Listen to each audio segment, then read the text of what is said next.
Nah, it's not funny. I've got school. Nah, I'm not laughing. I've got school. Nah, has he drawn on my face? The first day of school always brought on mixed emotions. In middle school, it was always dread. I always hated it. I remember crying a few times on the first day of school because I didn't want to leave my mom. It was always miserable because you hated school back then. But as you got into high school, it was a little bit different. You started looking forward to the first day of school. People started dressing up for the first day of school. You got to be dressed to the tens, got to show the shawties what's up on the first day. And then college, it's a bit more interesting because there's a little bit less of a defined line between school and not school, because sometimes during the summer you're staying on campus, you're already with your friends 24/7, so it kind of feels like you're already in school, just not going to classes. So when you start going to classes, it's just like basically your schedule just gets more structured. Also, you're learning things typically that are more designed for you or you pick to learn, so it's more engaging, it's more fun, it's just more mature learning. Hence the reason of advancing through school. So there's a mixture of feelings with every first day, and this is a unique one. The past few weeks I've been spending some time around campus, visiting friends or whatever, around Butler's campus, and it's sort of been bittersweet when I've been there. It's been kind of weird. I've realized, like, I miss being there. I already miss being there, being at school, being just goofing around, running around campus, being outside having fun, talking to girls, doing whatever. But I don't want to be there now. Let me explain a little bit. I know a decent amount of people that still go to Butler, but a lot of people that I went to school with have graduated. So I want to be back at Butler, but I don't want to be back there with the people that are there now. I would like to be back at Butler with my friends from last year. So if sort of we could rewind, that's what I'm looking for. And that kind of feeling has sort of carried over to the first day. I am sort of upset about not going back to school just because it's like I got so used to it, and the professors and everybody was kind of fun in college, especially my senior year. I had sort of mastered the school system. I was just kind of floating around, doing what I wanted to do. It was a good time. So I kind of miss school, but at the same time I don't at all, because I don't have to do anything. I don't have assignments to worry about. I don't have anything to worry about. So while as much as I would like to be back at school with my friends from last year and the professors and the people that I know, I'm not that upset about not being there because I have much more freedom over what I get to do now. And I mean, come on. I have there are rules, but no deadlines, no nothing. It's all on me. I mentioned I'm living with my friend Ozan, and he is going back to classes, so I'm seeing firsthand what the classes are like and what he's sort of going through. And he's in a unique spot because he doesn't live on campus, and he took his semester off, so he was in my grade and obviously had friends in our grade, but he has stayed an extra year because of that semester he took off. So he's almost a freshman in a weird way because he's meeting a whole bunch of new people. He's in these new classes, and it's just new to him in some ways. It's kind of unique.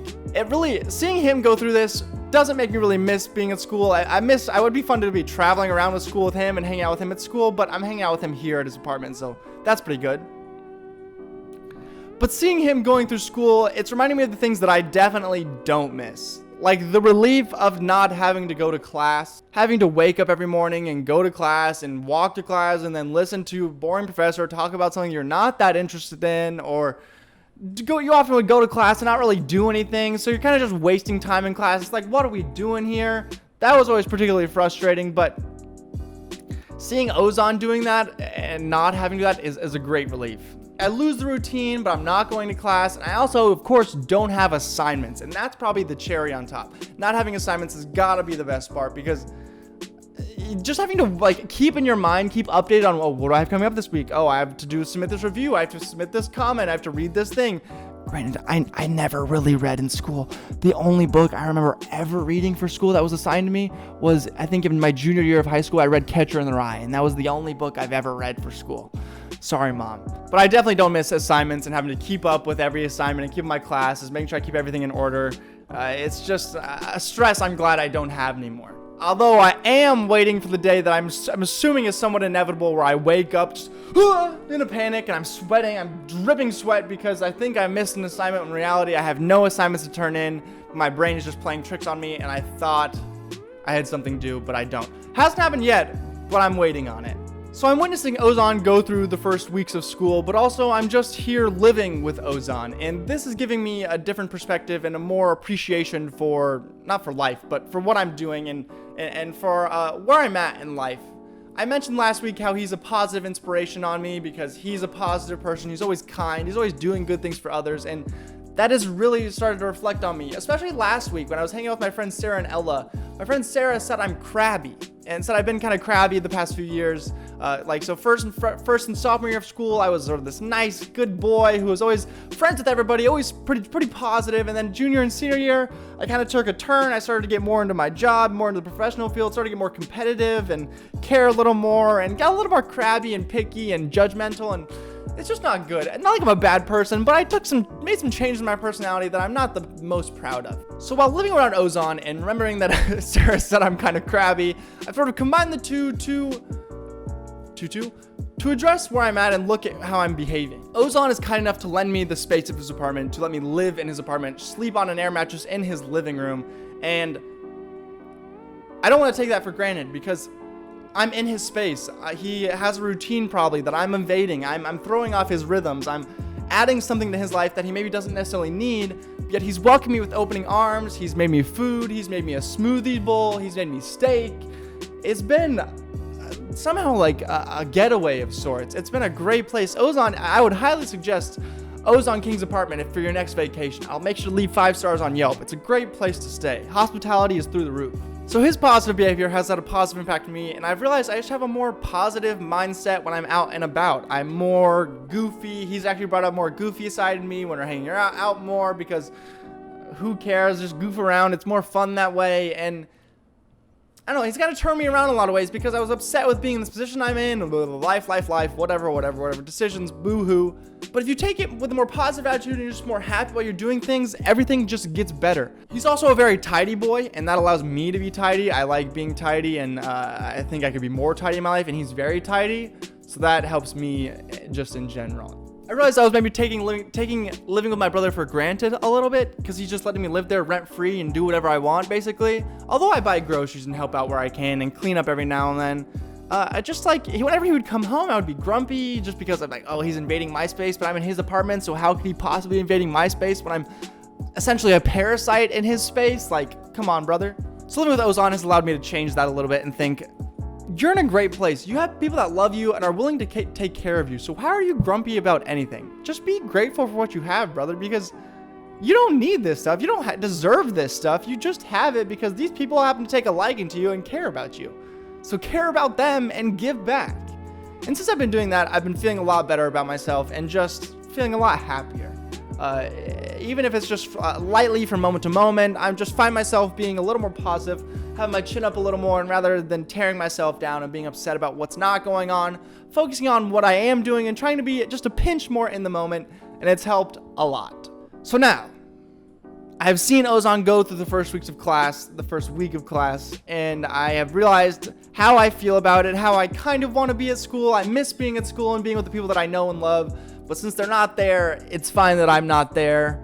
He has assignments and things to worry about. He has schedules to keep up with. I don't have schedules to keep up with. My only real assignment is just getting more work and doing my best to get paid more money. And that may be the easiest assignment or most fun assignment I've ever had my whole entire life. So I'm pretty happy with that.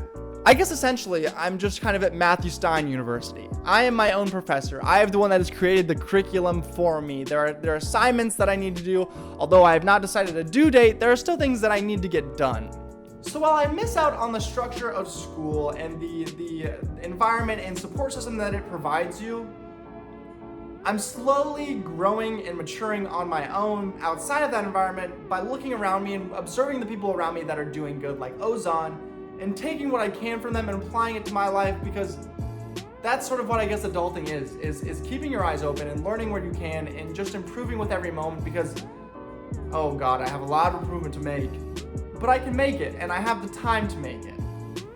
All right, what's the message here, Matthew? The first day of school would sometimes bring dread, and then eventually it would start to bring excitement because you got to go back to school and see the cute ladies and talk to them, and then school, you move on to college and it more matures a little bit. The lines become a little more gray, and it's more of just like adding structure to your life and learning more about what you want to learn about. And now I have gone beyond that, and I have no first day of school, and I'm sort of just, in a ways, it feels like waiting around for that structure to kick in, but I have to kick in the structure for myself. And that's the most difficult part. And that's what I'm still working on. And I'm trying to come to a resolution on this episode and give it a rounded off ending, but maybe there isn't one, because I'm describing to you what I'm learning in this moment and what I'm trying to learn from my surroundings and improve on, and what I still need to do.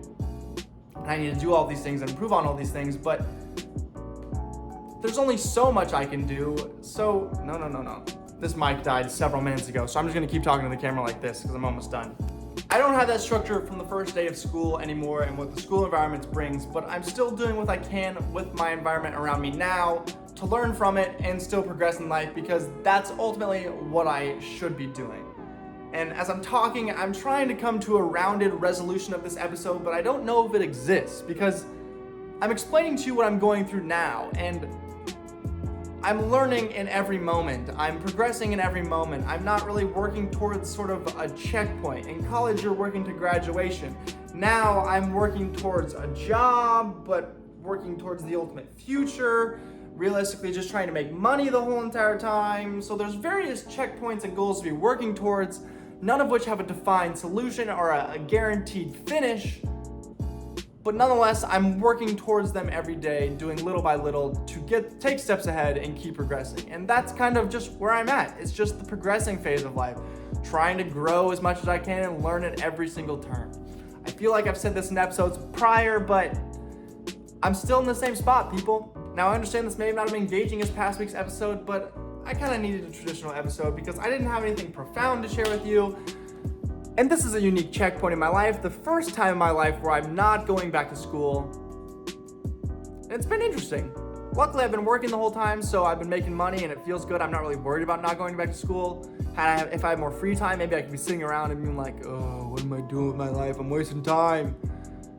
But I'm working in a direction, so that's positive. We have that. Okay. I don't have a point to round off this episode with, so I'm just going to stop talking here. Thank you so much for watching this week's episode of the Procrastinated Podcast. I have been your host, Matthew B. Stein, and you have been fantastic, as always.